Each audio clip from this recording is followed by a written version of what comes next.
Hi, this is PV Subramanian from mirrorlessness.com.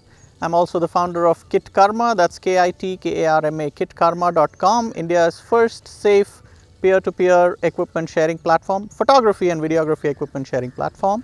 And I'm a wedding and portrait photographer, primarily shooting in India and US. The website is thirdeyestudio.net, thirdeyestudio.net. And I'm here with a very exciting product from Sigma. This is the latest Sigma 35mm 1.2 from their Art series, and it's an L mount. Right now it's mounted on my Panasonic S1. I shot plenty with it. Unfortunately, I couldn't shoot a whole wedding with it. Quite a few portraits, some, not really landscape, but some random shots, and then some really close-up shots and a couple shoots. So that's quite a bit of shots with this guy, and I have my views here for you right now.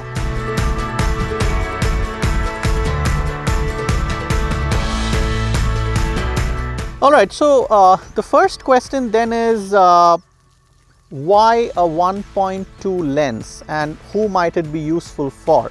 Now, I'm a guy who uses the Leica 50mm 0.95 at 0.95 for weddings. So 90% of my shots, you can check it out on my website, are with the Noctilux at f.95. Now you might ask why. One, it gets very creative, it gives an extremely creamy bokeh, and when you shoot a lot of Indian weddings, there are a lot of colors, and sometimes those colors can be really disturbing in the background if you don't have adequate shallow depth. So the 0.95 works very well. And it also gives a very, like I said, a dreamy feel to it, and it's just fantastic, and the pictures stand testimony to what it can do.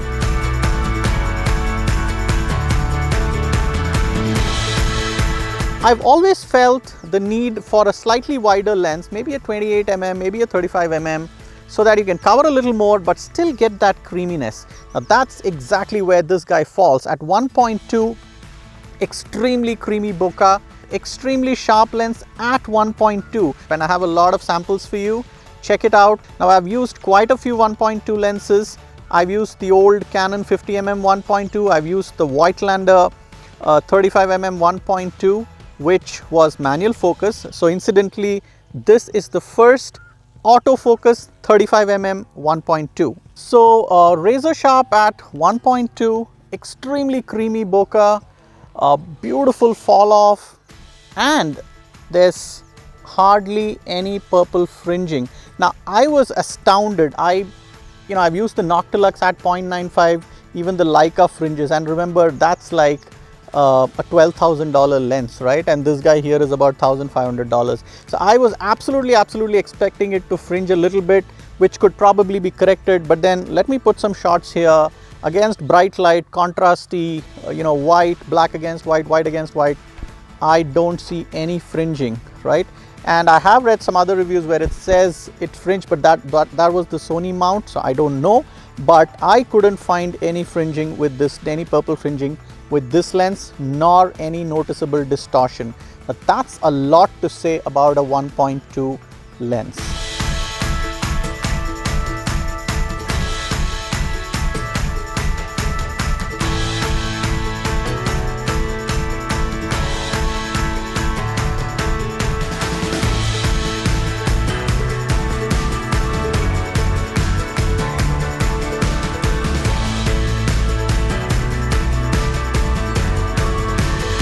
Now let's come to the most important point. It's an autofocus lens, the first 35mm autofocus lens with a wide aperture of 1.2.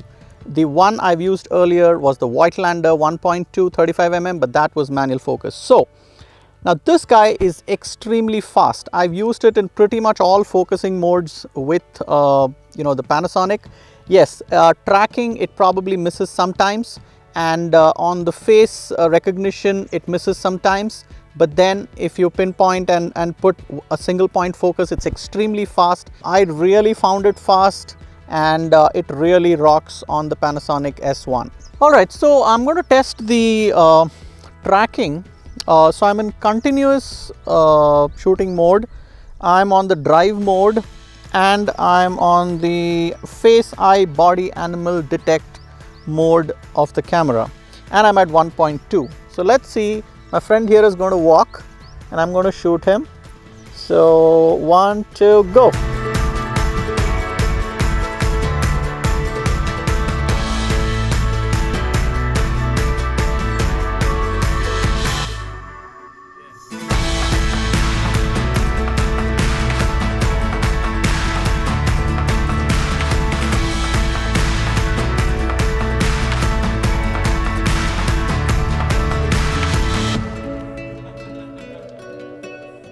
Alright, I just wanted to show you guys the close focusing distance. Now the manual says it's 0.98 feet, so it's almost 1 feet, right? But as you can see, I'm way closer than 1 feet. Let me remove the hood. I'm way closer than 1 feet and it still focuses, and I'm on autofocus, I'm on single shot mode and I'm on the single point focus. Now check this out. Now it's still focusing here at this, and I'm going to take this picture and show you.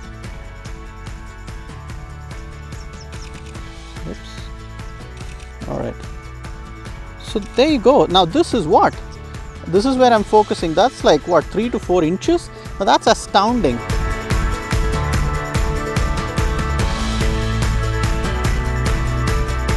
Now this is a great feature, an aperture ring right on the body, and I'm used to a lot of manual lenses, so this is an extremely good feature. And if you want to shoot video, you want to declick this, there you go, there's no tuck tuck tuck happening, so it's extremely smooth. And then you have the AFL button, and then you have the autofocus manual focus button. So that's all on the body of the lens. So this is something which I really love, the declicking of the aperture ring and an aperture control on the body of the lens. What more to say about this lens? Extremely solid build quality, very pro grade, and I think that's something we've come to expect out of the Sigma Art series lenses. Very well built, and it is splash and dust proof. The front element has coatings which repel oil and water, and it comes with a beautiful lens hood, so that's part of and a very nice pouch. It is heavy, no doubt, but then remember it's a 1.2, lot of glass inside, and it balances pretty well on the S1. Now on the Sony bodies, I suspect it might be a little imbalanced because the Sony bodies are small, but remember the L mounts are larger, right? They are much larger, and therefore the bodies are slightly larger, and therefore this lens fits very well on the S1. So in conclusion, if you do not have a 35mm and are looking for one, and you really know what to do with wide open apertures, and if you'd be happy with something like a 1.2, there is no looking back. This is the lens for you.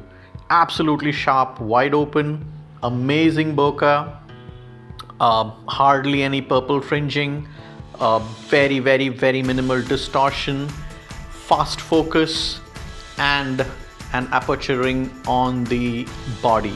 All these really go for this lens. It's a little heavy, but that's fine. It balances beautifully on the Panasonic, and I'm sure it'll balance well on the Leica SL if you're into the L mount Leica.